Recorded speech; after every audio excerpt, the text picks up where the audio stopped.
Eek, eek, eek, eek, eek. Yeah. Hey, everybody. I'm John O'Loughlin. Welcome to my channel, McDuff Lives 2.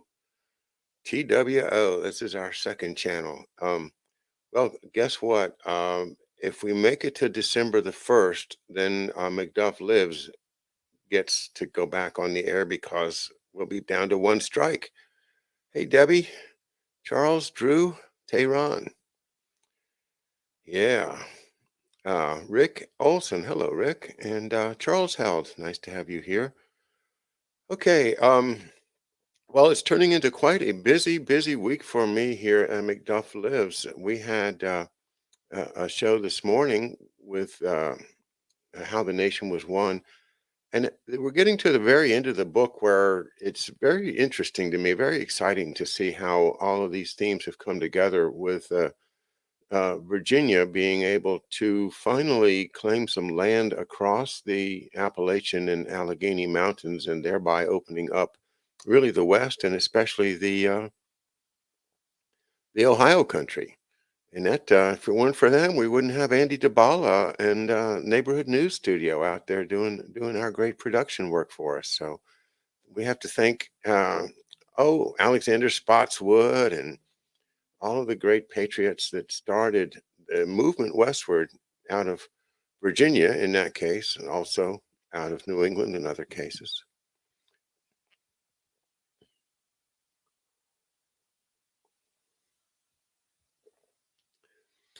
Eric Rader from New Zealand. Hey, how are you, man? Gosh, I think about you guys down there and how oh, it's just chilling that your government can just do these horrible things to you, and there's nothing I can see that you can do about it. Okay. Oh, okay. You're actually the Admiral Raider. Great. Well, good to have you, Admiral. Um, but Australia and New Zealand, they're like captives of the British Crown still. Read a lot about that in Crimes of Patriots, one of my big books. So I have a book train on my channel, and while YouTube took down a bunch of them, there's still at least a dozen of them up there. This is a great book, The Crimes of Patriots by Jonathan Whitney, and it tells all about how the financial criminals took down the Whitlam government in Australia. Yes, they're going to try the same in America. You're damn right they are. Excuse me. Yeah, yeah. Oh, of course, the Vatican is involved, Eric. Always, Vatican's always involved, and that kind of ties us into our theme of there's two kinds of justice to talk about tonight. There's more than two, of course, but there are two in play right now that are the big ones. And the first one is called the Constitution, and that's what we Americans refer to as the rule of law. The Constitution is the supreme law of the land. The Constitution was created by we the people for the purposes stated in the preamble: promote the general welfare, provide for the common defense.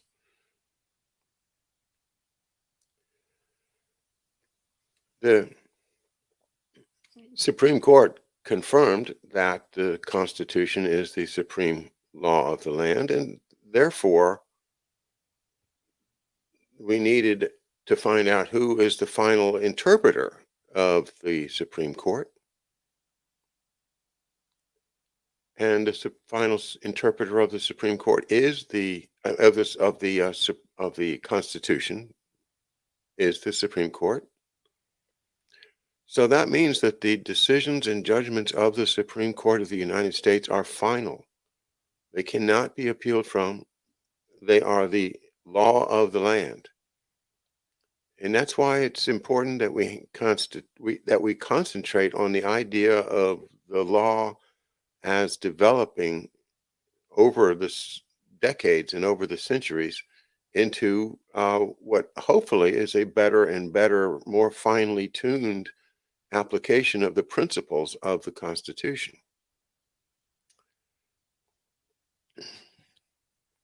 Now, that is the first kind of law that we think of as Americans, but it's not at all the first kind of law that is thought of by major powers in Europe and around the world and in history, because the American Constitution is a new thing. It is a new experiment in building a nation, and one that has been resisted by the powers that rely on the old system of justice. And let's talk about that, the second system, or the old system of justice.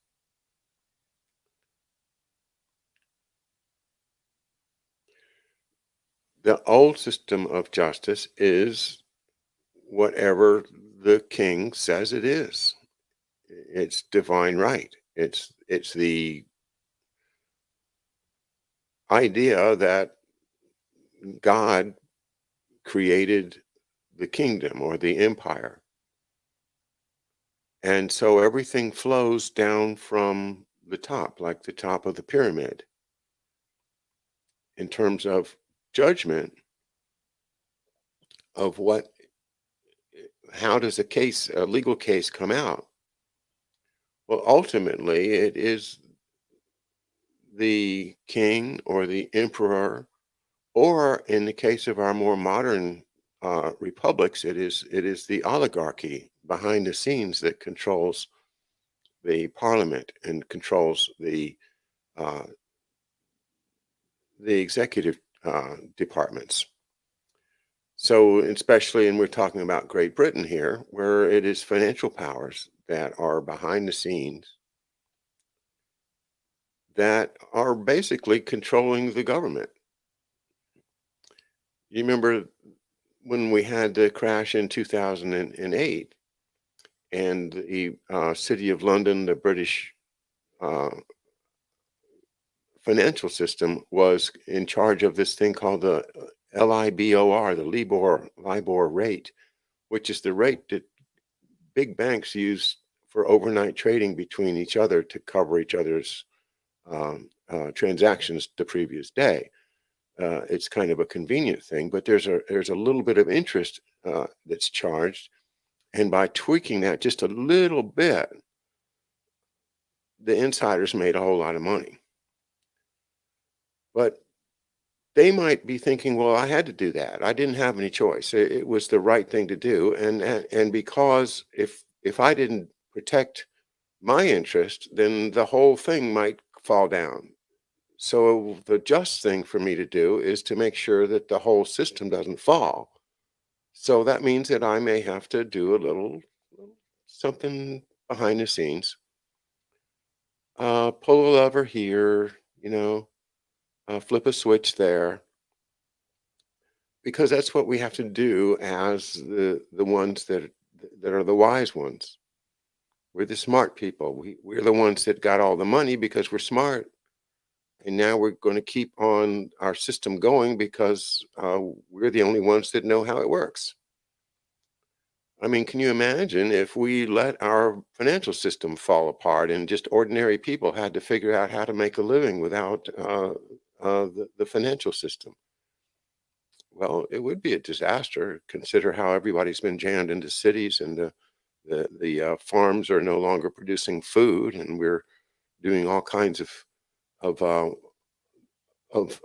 projects going in the opposite direction, making it more and more difficult for people to feed themselves. But the fact is, there's plenty of land, there's plenty of resources, there's plenty of water, and if we had to, as long as we got organized in a peaceful way, we could do it. But they don't want us to think that way. They want us to think that we're completely dependent upon the system that exists. So that's the old system of justice, and that is really whatever the powers that be say it is. It's as simple as that.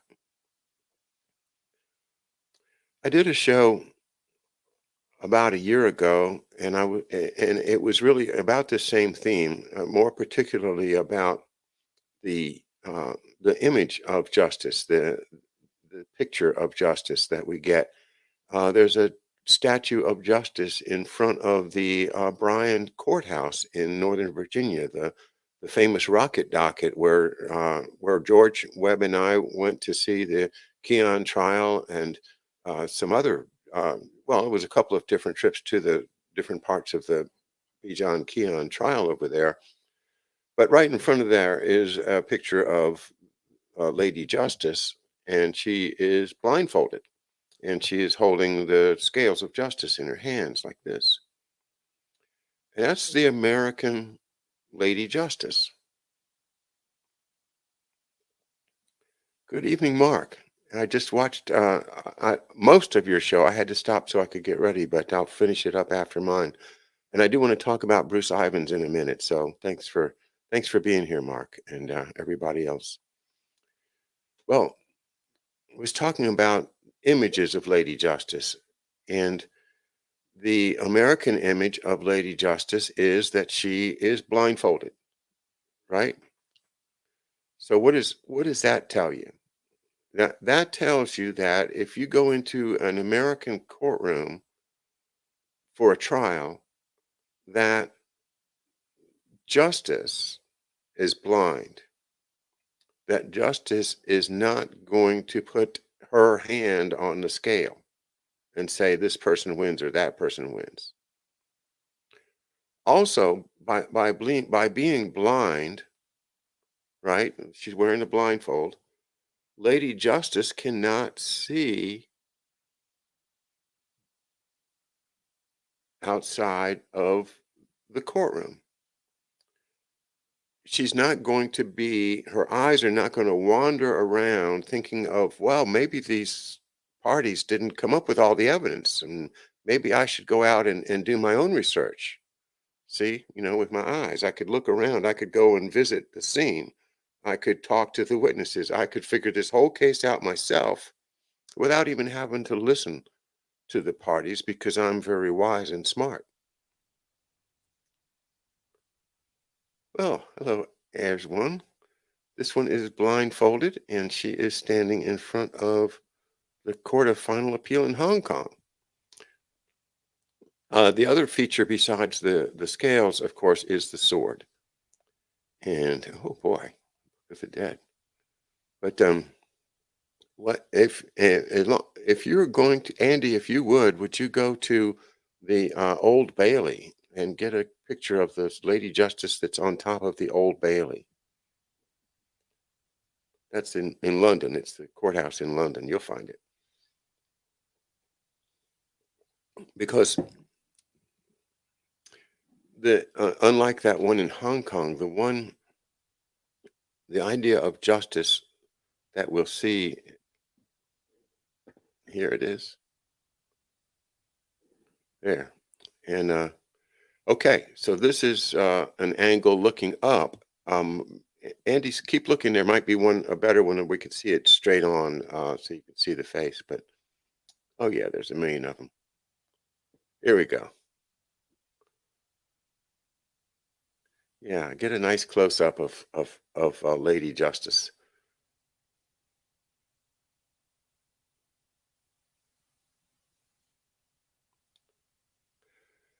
So yeah, if you just, well, that's all right. The point is, well, I do want to show that. Andy, could you put one of those back up there? Just one of them.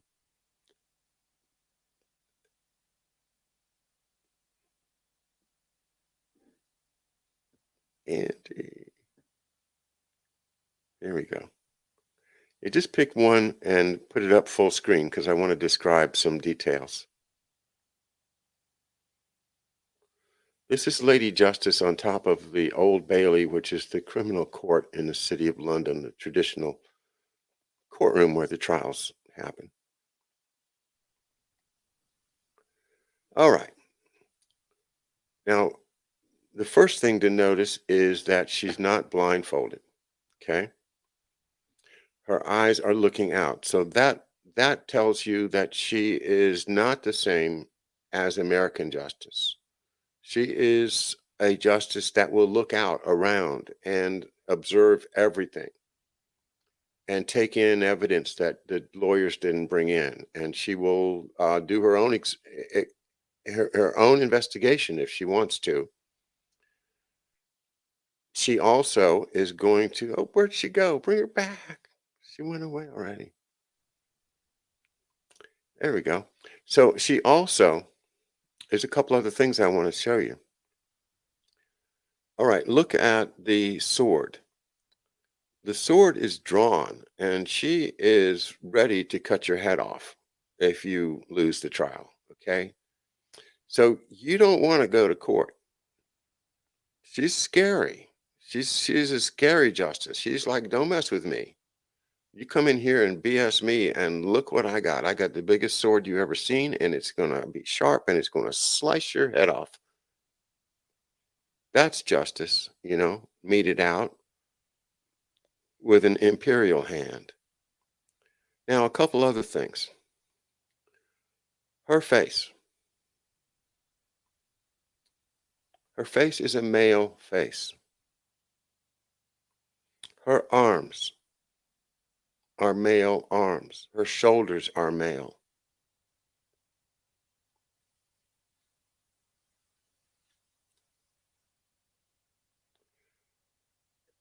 It's an androgynous justice,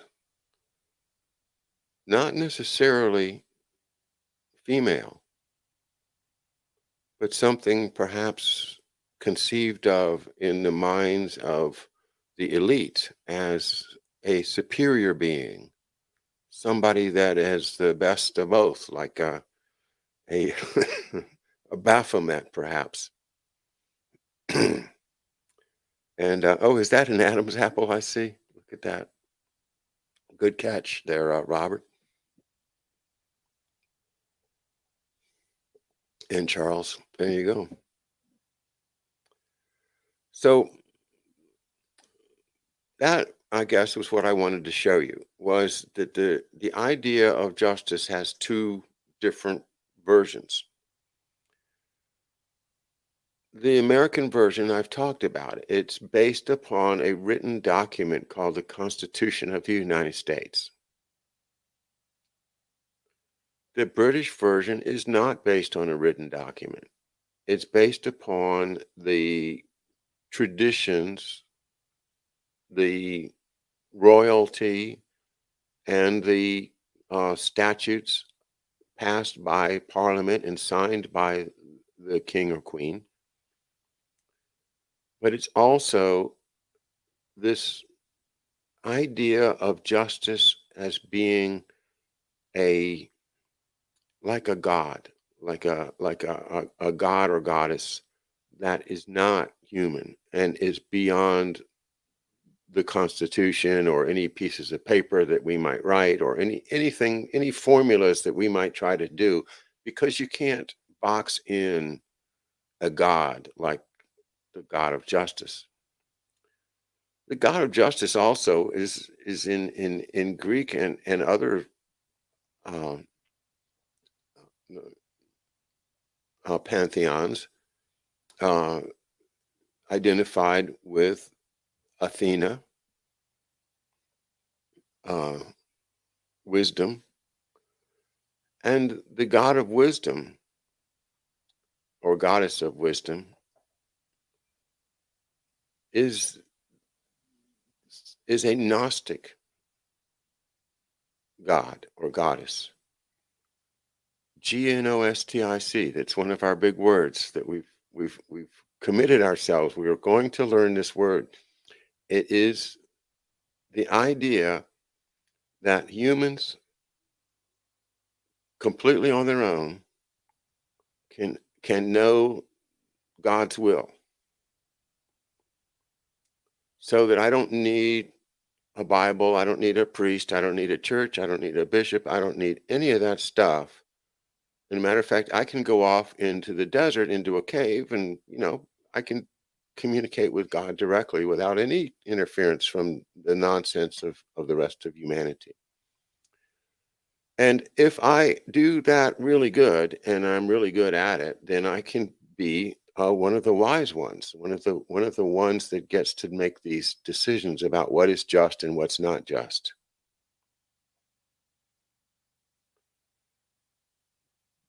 Do you remember when President Trump was inaugurated and there was a Catholic cardinal, Cardinal Doyle, that did an invocation,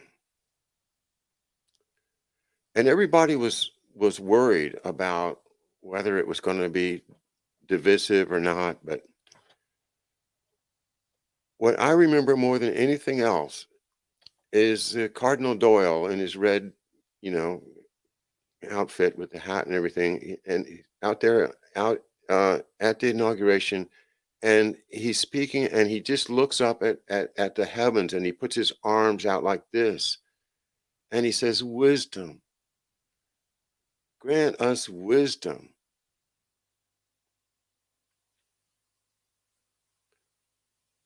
Wisdom.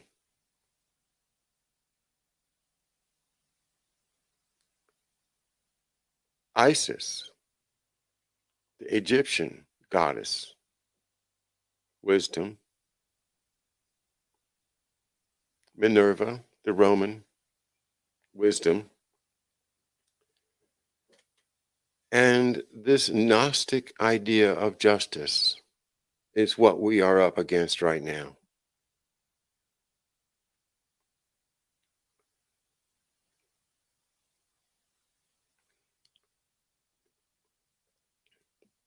In the Supreme Court, we have 6 Catholics. There he is.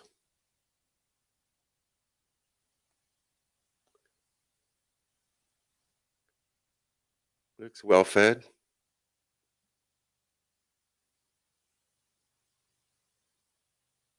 You see, he looks up there. He's looking. Oh, Dolan. Yeah, Dolan. I said Doyle. I'm sorry. Dolan. Cardinal Timothy Dolan. And to render judgment with integrity of heart. Give us wisdom. Oh, thank you, We Andy. are your servants, weak and short-lived, lacking in comprehension of judgment and of laws. Indeed, though one might be perfect among mortals, if wisdom which comes from you be lacking, we count for nothing. Now with you is wisdom, who knows your will and was there when you made the world, who understands what is pleasing in your eyes, what is conformable with your commands. Send her forth from your holy heavens, from your glorious throne dispatch her, that she may be with us and work with us, that we may grasp what is pleasing to you.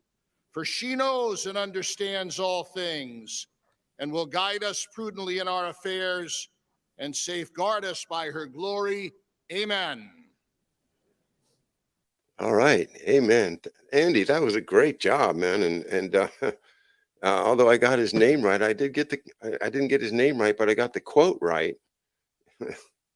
Also, I don't know why I pictured him in his crimson robes, but he was in black. But doesn't matter. You saw the big red face and the wisdom. Give us wisdom.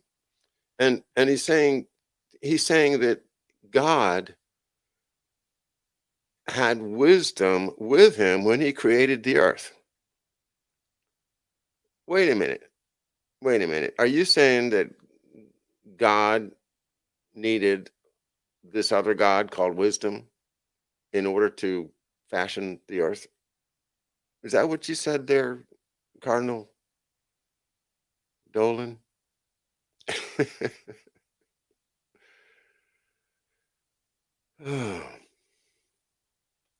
So that's the craziness of it. That there is this separate God or part of God, the department of wisdom, the wisdom department of God Incorporated.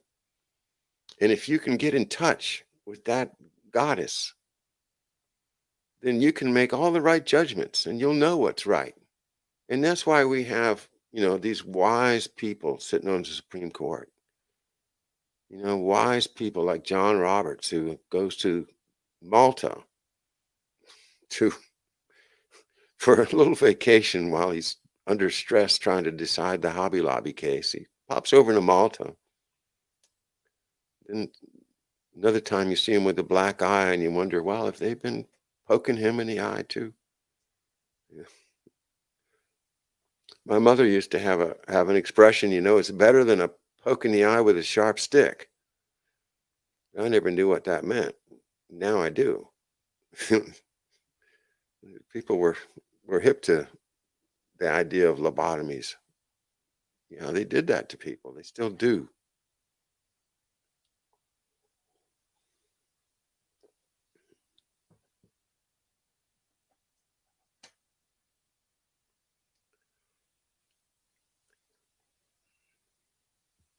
There he is. Yeah, he probably got in a fist fight with his roommate. Hmm. See how they have that little bitty stitch up there above his eyebrow, and there's one of Pope Francis with the same thing, the same little stitch. See, if you don't know what justice is, then they can put a little computer chip into you, and that'll help you sort it out. You think that's what happened there, Mr. Chief Justice? I think so. I think they've been in your brain. I don't mind saying it. I think they've been in the Pope's brain too. And the idea is to extinguish compassion, to extinguish empathy, to take away the part of the brain that naturally would not do these things. Look at that.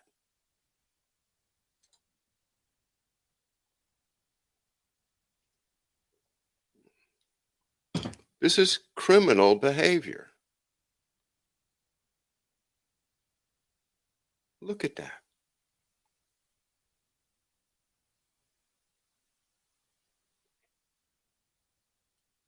I don't know what that little mace is. You see, he's got the green Templar cross. Is green like the St. Hubertus Society, which Scalia belonged to. But these green crosses have shown up all over the place, including in the logo of the Wuhan Biosafety 4 lab. Maybe Andy will get that up for us too. It's on the kind of the brick sign in front of the lab. It has one of these green Maltese crosses, and telling you this is all of this stuff is connected, guys. So they have their idea that if this Gnostic wisdom trumps the Constitution.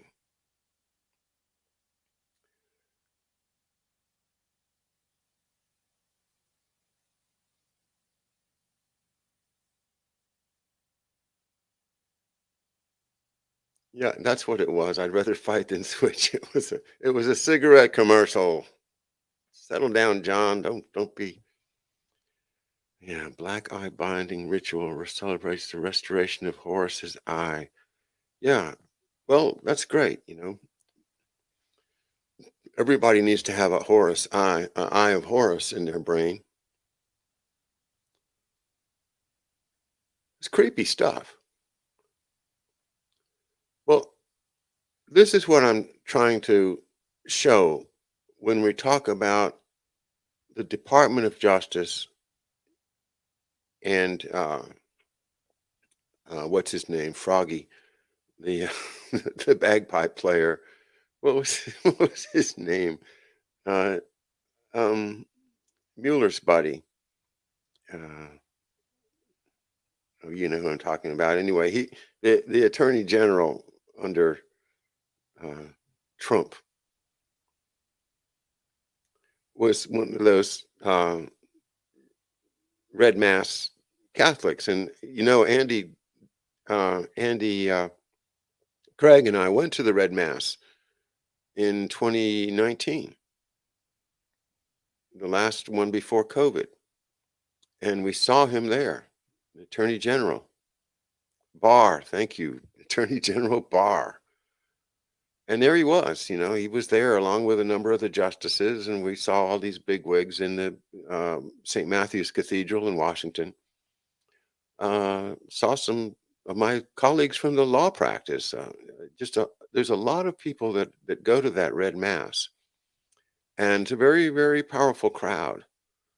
But they're there to consolidate their own solidarity with each other. That they have this wisdom, and nowhere is that more apparent than in the wait a minute than in the uh, in the Supreme Court, and well, in the Department of Justice. And I guess the other thing I wanted to talk about tonight is the Department of Justice. The United States did not have such a department when the country was founded. There wasn't a Department of Justice. No. There was a attorney general that could handle the legal business of the government,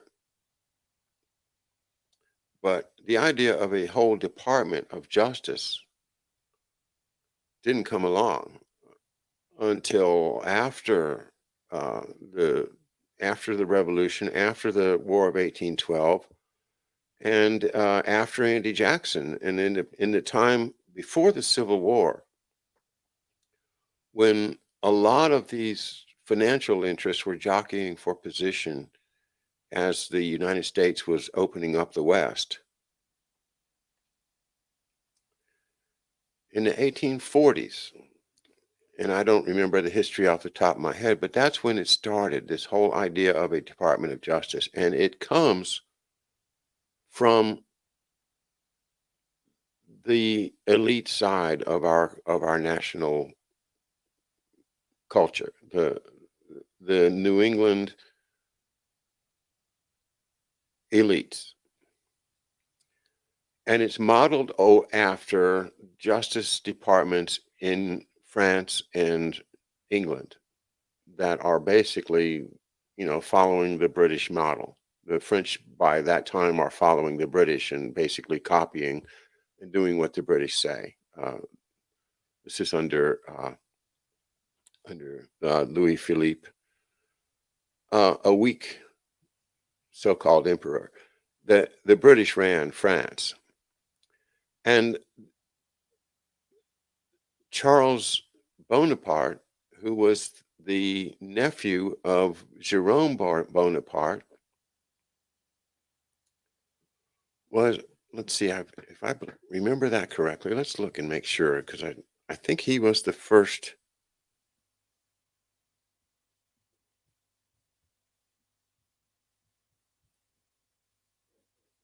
U.S. Charles Bonaparte was a French-American lawyer, originally from Baltimore, served in the cabinet of Theodore Roosevelt, was Secretary of the Navy. He created the Bureau of Investigation, which became the Federal Bureau of Investigation. He was a great nephew of Emperor Napoleon. And it was under Teddy Roosevelt, the great Anglophile imperialist American, that was put into office by virtue of the murder of William McKinley, a populist, that we ended up with this elitist Charles Bonaparte starting what eventually grows into the FBI. And the FBI is part of the Justice Department. So this is my way of saying the Justice Department, William Barr representing it, represents not the supreme law of the land being the Constitution, but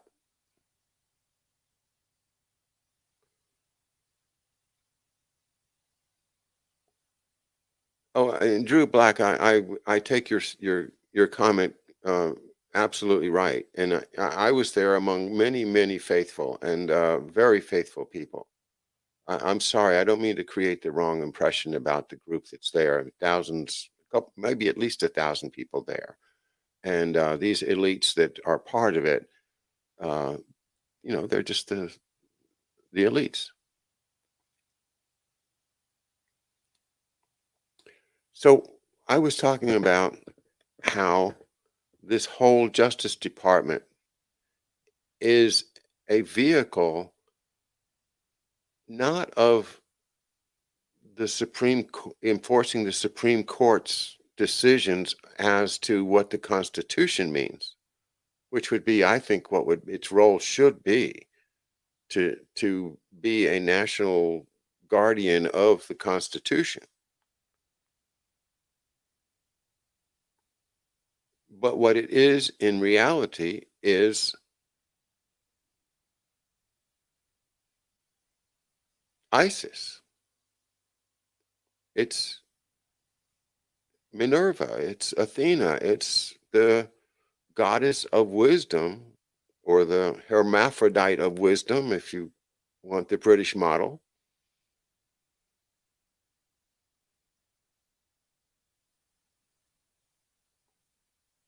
Yes, I love the British elites. You can tell that.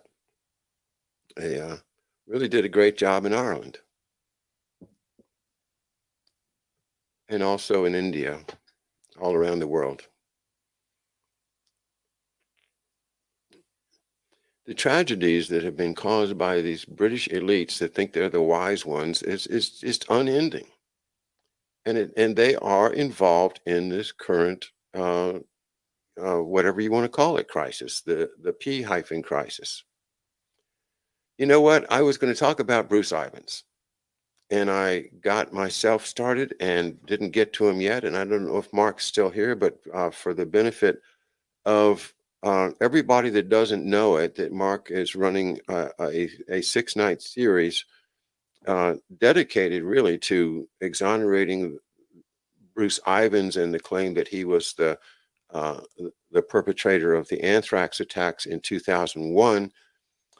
And he's just done a wonderful job, and I'm grateful to him for all of his work on so many current topics that I want to talk about Bruce Ivins myself a little bit here.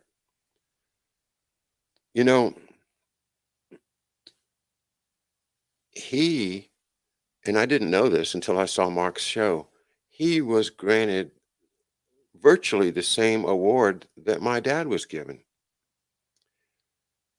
He was given what is called the Exceptional Service Award of the U.S. military. And I saw a picture of that award. There it is, Decoration for Exceptional Civilian Service, the highest award given to the Defense Department civilian employees for helping solve technical problems in the manufacture of anthrax vaccines. Okay, now that's important because the anthrax vaccines that he manufactured became the property of Emergent Biosolutions.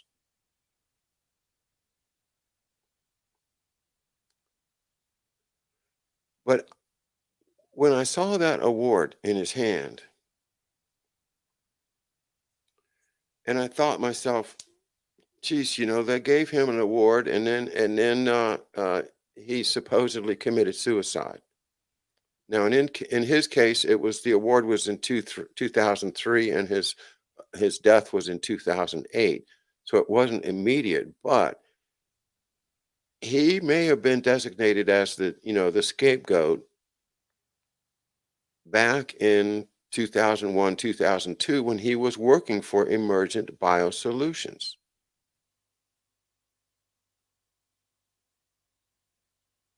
which becomes Bioport, which is the company that does the mRNA vaxes right now. The same company that did all the vaccines that we've been looking into with Andy DeBala and his show, and all of Mark's work. And so many others are contributing to showing this. But anyway, I want to show you this. This is the very similar award given to my dad by Secretary of Defense Melvin R. Laird on March 22nd, 1971. And my dad died in June of that year. And it just resonated with me when I saw that they gave that award to Ivans. And I just, this is what they do. Okay. Now we're getting into the kind of thinking behind this kind of stuff. It's because it has nothing to do with respect for the rule of law as we Americans understand it.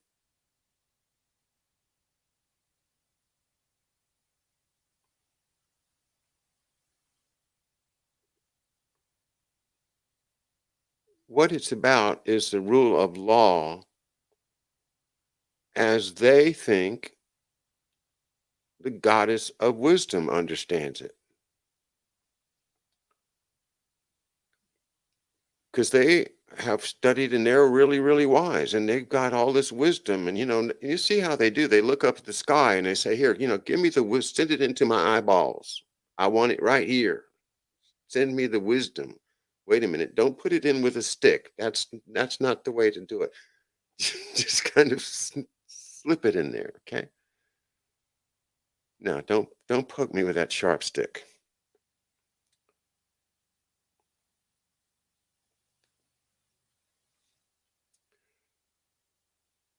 But clearly,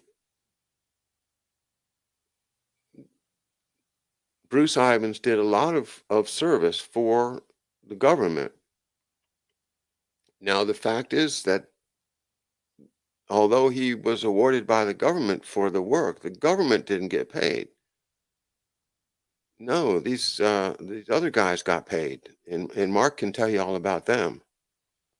But these are the ones, the principles of emergent biosolutions, and they obviously are left holding the bag, are they not?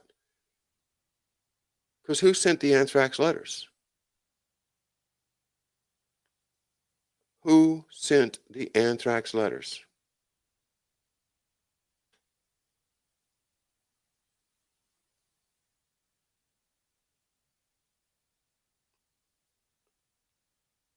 Well, if Bruce Ivans didn't send the anthrax letters, then who did? Now, this particular for Mark, but everybody that's into this question, I've connected with a couple of sources in Germany, and I'm not very good at German, but I can understand it with with a few words looked up here and there. You know how it can be, because I'm not fluent, but I can understand it if I listen carefully and go through it a couple times. And there's this video, or a number of videos now, been made by a German doctor named Heiko, Heiko, Schoening, Schoening.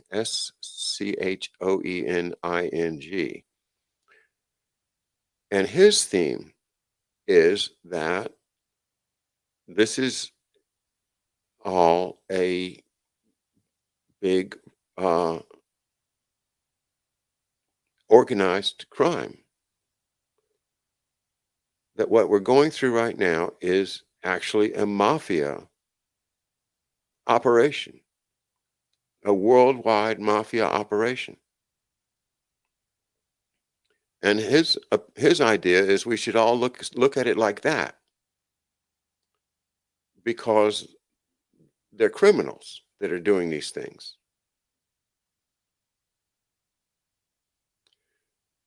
So they're criminals. How do we know they're criminals? Because of the anthrax attacks. Because he, like Mark, has zeroed in on the fact that you really can't kill yourself with acetaminophen unless you're just willing to torture yourself for days and days, and even then, it's a very, very flimsy idea that a microbiologist would choose that particular pharmaceutical in order to commit suicide. And in fact, it's ridiculous. It's absolutely out of the question. So it's absurd. And we put it aside and we look past it. We say, no, he didn't commit suicide. Therefore, what happened? Well, therefore, he was murdered, right? He was murdered to be the patsy. You know, Bruce Ivans, I'm the patsy. Lee Harvey Oswald, quote unquote, I'm the patsy.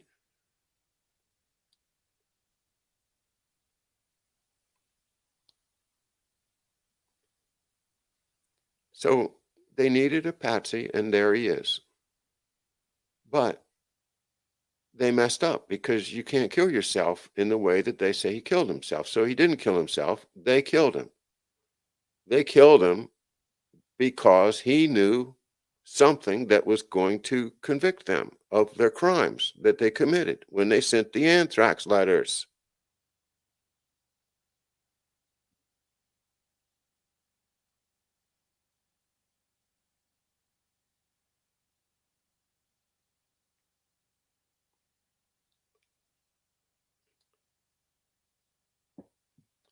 And they're the same people, as Mark has just keeps on seeing more and more connections, that it is, the ones that are still alive, they're the same people that did the anthrax vaccine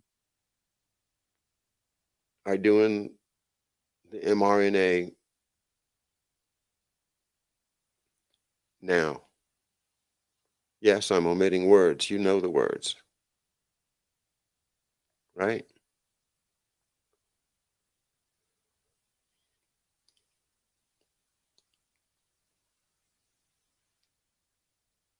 When I started doing my shows, I remember there was a number of people talking about admiralty law and uh, the eagle on top of the flagpoles, the golden uh, bird up there, the round globe that the eagle's talons are clasping, and the fringe on the flag, referring to the United States as a kind of a more of a dominion of Britain than as a independent country through this symbolism. And people would say to me, it's admiralty law. You've got to, and I don't see it as admiralty law. It doesn't make sense to me. But I have found uh, a reason that I can say, to those folks, I'm sorry, because there is a lot to what you're saying. And that comes into the treaty clause of the Constitution. Because if you look at the supremacy clause,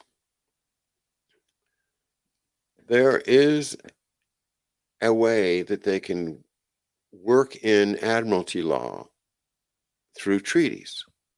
And this is what they're doing. If they could have made the Paris Accords into a treaty, then they'd have their way domestically in the United States.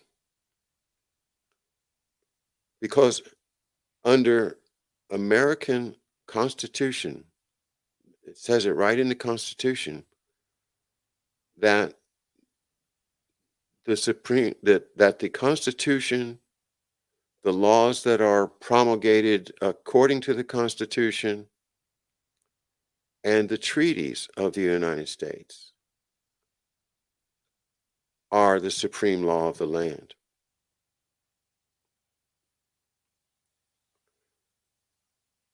So you see how if we make a treaty that says that we will submit to the so and so arbitration committee of the Atlantic Council or something like that, then that's how they take away our rights to a jury trial, our rights to confront the witnesses against us, our rights to be free of unreasonable searches and seizures, and all of our rights in the Bill of Rights can disappear if they pass a treaty that takes them away.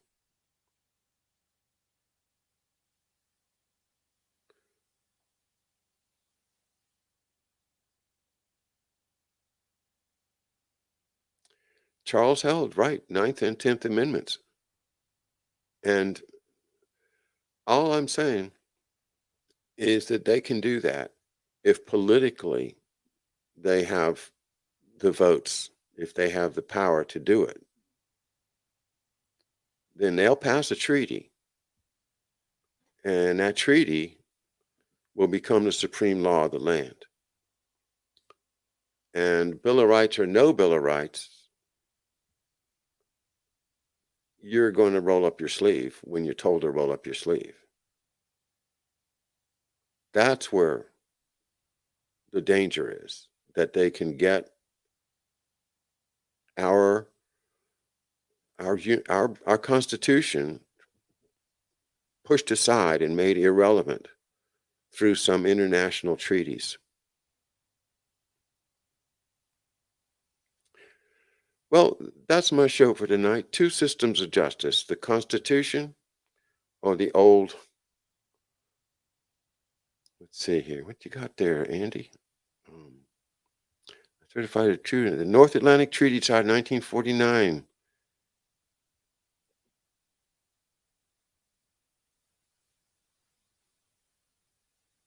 Okay. I'm not familiar with it, so I don't know what it is, but maybe we'll do another show. I wonder if that's the NATO treaty. I wonder if that's the creation of NATO. I just don't know. Okay, that's what it is. It's the NATO treaty, signed by our good friend Dean Acheson. All right, guys. Thanks a lot for being with me tonight. I appreciate it. A busy week now. Now, tomorrow, I got two great guests. I got Harley Schlanger at 11 a.m. and Bill Taylor at 8 p.m. So you're going to keep McDuff busy. Thanks very much. If you go to screamingospreys.com, you'll see our Screaming Ospreys TV, and I hope you enjoy that. There is a Patreon button there if you care to support the channel. I would appreciate anybody that could even toss in $1. It's just good to have a contact with you and to make you part of the community over at Patreon. Thank you.